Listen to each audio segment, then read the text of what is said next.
भाई जी महाराज के प्रवचन सुनकर के एक साधिका ने भाई जी को गुरुदेव माना।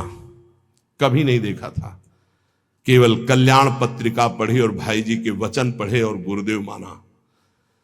भाई जी की छवि कहीं से पता लगी तो मंगाकर अपने सिंहासन पर विराजमान, रात दिन दरवाजा बंद, घर के सदस्य उसे भोजन दे देते, बस दरवाजा बंद, 9 युवती, भाई जी की छवि रात। एक दिन उसके अंदर इच्छा आई, क्या मैं अपने गुरुदेव को कभी भर नेत्र से देख सकती हूं सामने से?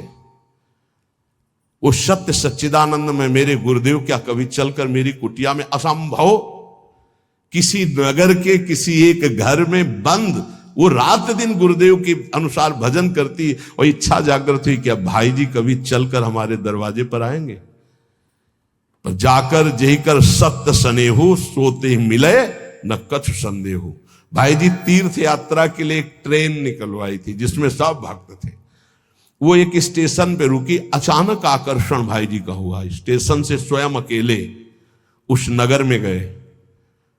और वो तो अलौकिक दिव्य महापुरुष, उसके घर गए, दरवाजा खटखटाया, किसी से पूछने की जरूरत नहीं, बिना तार का तार। किसी की हिम्मत नहीं थी कि उसका दरवाजा खटखटा दे। केवल समय भोजन का वो परिवार के लोग खिड़की से दे देते थे और उसका अपना अटैच था, तो कभी बाहर ही नहीं निकली, कभी किसी को चेहरा ही नहीं दिखाती थी। उसको लगा ऐसा कौन जो दरवाजा खटखटाता है? तो एक स्नेह का आकर्षण, ऐसा लगा कि या तो श्री कृष्ण है या तो भाई जी है। कि तुम राम दीन अनुरागी, कि तुम हरिदासन मां कोई, मोरे हृदय प्रीति अति हुई। जैसे विभीषण जी को लगा या तो कोई बहुत बड़े हरिदास हैं जो सामने, या स्वयं हरि हैं जो विप्र रूप में है, या तो कोई बहुत बड़े भगवान के भक्त हैं, या तो स्वयं भगवान है कि मेरे हृदय। ऐसे उस देवी का हृदय बोला या तो श्री कृष्ण साक्षात आए हैं या तो भाई जी आए हैं। बिना हिचक के दरवाजा खोला तो जिनकी छवि थी वही सामने खड़े। अब सोचो, जो वर्षों से साधना करके केवल एक बात चाह रही कि एक बार मेरे गुरुदेव चल करके मेरे को, क्योंकि मैं तो नहीं पहुंच सकती, मेरी सामर्थ्य नहीं, एक बार वो आज जे देखा चश्मा लगा, धोती कुर्ता ऐसे।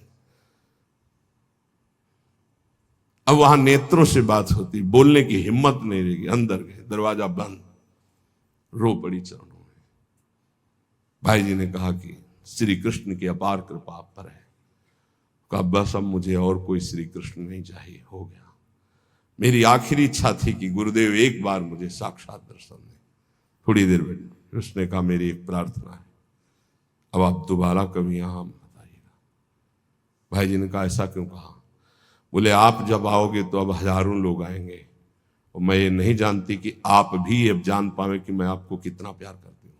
ये जीवन सिर्फ आपके लिए है और आपके लिए होते हुए भी आप भी न जान पाए कि मैं आपको कितना प्यार करती हूँ। बस जैसे अभी तक थी वैसे ही रहना चाहती हूँ, अब दोबारा कभी भाई। तो भाई जी ने उसके लिए पद लिखा है, पद रचना की। और पूज्य राधा बाबा से जब ये बात कही तो राधा बाबा ने इसे प्रकाशित किया, नहीं भाई जी इसे प्रकाशित भी नहीं करते। कि धन्य है वो देवी जो ऐसी एकांत पूरा जीवन भजन करके पूरा कर दिया, कोई जान नहीं पाया उसको।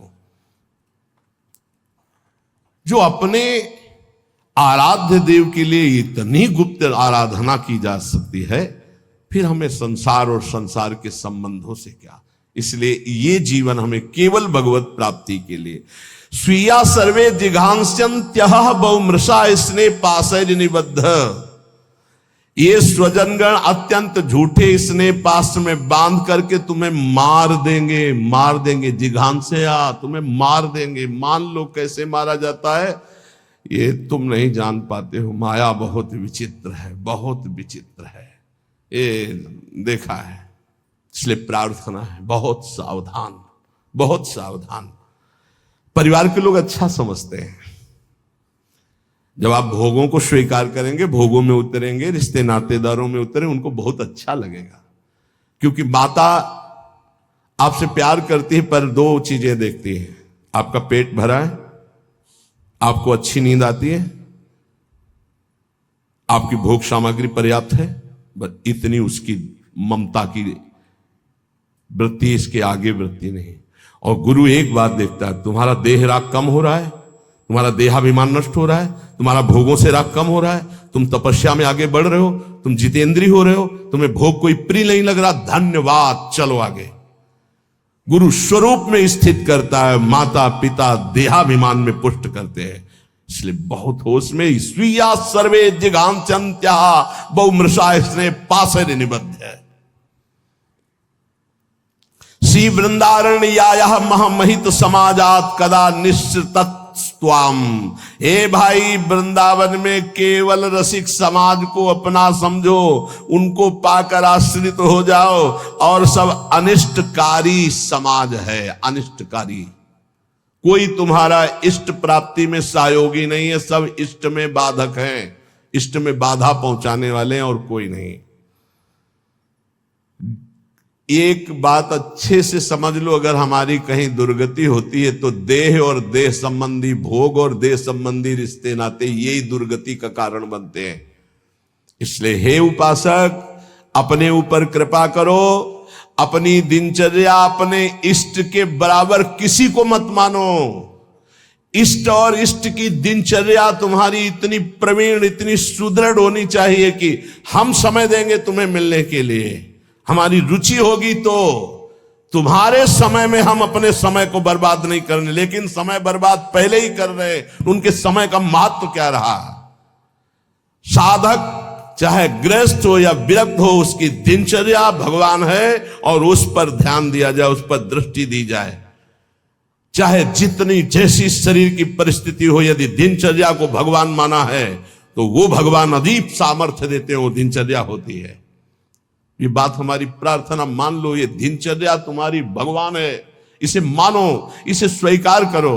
पर नहीं, केवल मन की मनोरंजन वृत्ति पर प्रधानता रखने वाला कैसे उपासना में आगे बढ़ सकता है। इसलिए जो आप सुनते हैं उसका मनन करें। महापुरुषों के वचन अमृत हैं। बाबा, हमें बहुत क्लेश, अंदर जलन होती रहती है, ये कब मिटेगा?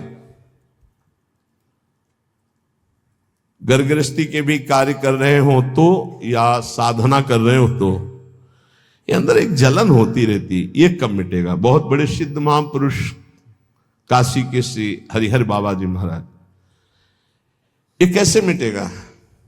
क्लेश बना रहता है, एक अशांति बनी रहती। सब देखो, कल एक 85 वर्ष के संत भगवान आए, उन्होंने अपना परिचय बताया बहुत ऊंची जगह से सब, और कहा आपके प्रवचन सुन करके आया हूं, ऋषिकेश से आए। कहा कि मैं प्रवचन सुन करके आया हूं, मेरी आखिरी जगह रह गई है, अगर आपने ना कर दिया तो मेरी जिंदगी अब खत्म होने जा रही है। बिल्कुल आखिरी परिणाम है, आप बहुत कृपा करके निर्णय देना, क्योंकि बस आखिरी है, आखिरी भरोसा लेके आया हूं। आंखों में आंसू, रिपुंड लगा हुआ, वेश भगवा धारण की हुई, अवस्था 80 या 85 की। अभी एक बार कि आखिरी तो बहुत होश में, तो कहा क्या समस्या क्या है आपकी? तो कहा पूरा जीवन हो गया, आज तक निश्चय ही नहीं कर पाए हम कि हमको क्या प्राप्त करना है, कैसे प्राप्त करना है। ये तो बहुत बड़ा धोखा, अभी तक चित्त का समाधान नहीं हुआ, अभी तक साधन ही नहीं बन पाया, साधन का निर्णय नहीं हो पाया, तो साध्य की प्राप्ति कैसे हो पाई? ये तो बहुत, बोले बस यही तो रोना, पूरा जीवन खत्म हो गया। अब बताओ कैसे वस्तु को? तुम कहा आप तो एक ही बात रह गई है, नाम नाम नाम, निरंतर नाम जप कर। तो बोले यही तो समस्या है, तुमको बस यही समस्या का समाधान है। हमारे सामने निर्णय लो, ये जपोगे ऐसे से ऐसे से ऐसे, उसी समय उनके शब्द निकले कि कुछ प्राप्त होगा कि नहीं, इसकी अब कोई परवाह नहीं। इस समय जो शीतलता हो रही, लग रहा मैं निहाल हो गया, ऐसा लगता है मुझे जिंदगी की हर वस्तु मिल गई। यही सुनना, जरा ध्यान से सुनना इन महापुरुष के वचन। बाबा, हमें क्लेश बना रहता है, एक जलन बनी रहती है, एक अशांति, नाप के देखो हृदय में। तो उन्होंने कहा कि राम भजन बिनु सुनहु खगेसा, मिटहि न जीवन केर कलेशा। जैसे पहला ग्रास पाते हैं तो भूख उतनी एक ग्रास की जैसी मिटती है पर अनुभव में नहीं आती। फिर हम ग्रास पे ग्रास पाते चले जाते हैं और जब अंतिम ग्रास की स्थिति होती है तब जाके तृप्ति का अनुभव होता है। ऐसे ही उपासक जब पहला भजन शुरू हुआ तो जलन बढ़ती है। ध्यान देना, अगर उसी समय एक कवल पवा करके रोक दिया जाए तो उसको कोई तृप्ति नहीं होगी और परेशानी ऊपर से चित्त में हो जाएगी कि नहीं पा रहा था तो अच्छा था, अब पा रहा था तो भर पेट पाना। ऐसे ही अभी तक भजन नहीं करके विषयों में डूबे थे तो भूले हुए थे, लेकिन अब भजन शुरू किया तो अब जलन शुरू होगी। इतना नाम जप करो कि पेट भर जाए, तब जाके स्वाद आएगा। जिस दिन से भजन शुरू किया उस दिन से भव रोग नष्ट होना प्रारंभ हो गया। व्यर्थ नहीं जाएगा, पर उस नाम का, अंतिम नाम का, जिस समय भगवत साक्षात्कार होगा उसका इंतजार करते हुए नाम जपते रहो, हर कवल खाते रहो, पेट भर रहा है। फिर जब यहां आओगे तब पता खीर कैसी है, पुआ कैसा है, पकौड़ी कैसी है, कचौड़ी उसका स्वाद तब आएगा जब आपका पेट भरने लगेगा। जन्म जन्म के भूखे हो, इसलिए नाम में स्वाद नहीं आ रहा, बिना स्वाद के पाते रहो, यही तुम्हारी अशांति को नष्ट कर देगा। राम भजन बिन सुनो खगेसा, मिटहि न जीवन केर कलेर। एक एक श्वास में जो तुम नाम जप कर रहे हो, मानो एक एक ग्रास भोजन कर रहे हो, वो तुष्टि पुष्टि क्षुधा निवृत्ति होती चली जाएगी, पर पता चलेगा तब जब आप पेट भर जाएगा। ऐसे ही जब भजन एकत्रित हो जाएगा तो संसार से वैराग्य स्वरूप का बोध और भगवान से प्रेम तीनों हो जाएंगे, तभी पूरी जलन मिटेगी, जब भगवत साक्षात्कार होगा। महाराज जी तो अब हमको एक साधन बता दो जिससे हमें पूरी की पूरी सब बातें भूल कर केवल एक में लग जाए, हमारा काम बन जाए।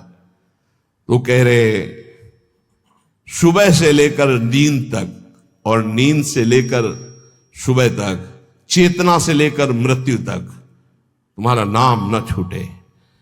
जितना तुम कार्य करते हो, सब कार्य करते हुए यदि केवल नाम पकड़ लिया तो ये नाम तुम्हें महाभागवत और सिद्ध पुरुष बना देगा। नाम कैसे पकड़ा जाता है? जैसे प्यासे आदमी को खूब अच्छे अच्छे पकवान सामने रख दो, उसे अच्छा नहीं लगेगा, केवल पानी चाहिए, पानी। जैसे भूखे आदमी के पास हीरा जवाहरात दुनिया के सब रख दो, नहीं, भोजन चाहिए, भोजन। ऐसे तुम्हारा नाम में प्रेम हो, उठते बैठते चलते फिरते खाते पीते सब समय नाम नाम नाम, तब तुम्हारे अंदर दिव्यता जागृत हो जाएगी। बाबा, नाम से प्रेम नहीं होता, नाम जपने में मन नहीं लगता, तो तुम जब अपने मन की बुराइयों को पकड़ पाओगे और उनको दूर करोगे तब तुम्हारी नाम में प्रीति होगी। इसीलिए तो कहते हैं कि खूब सत्संग सुनो।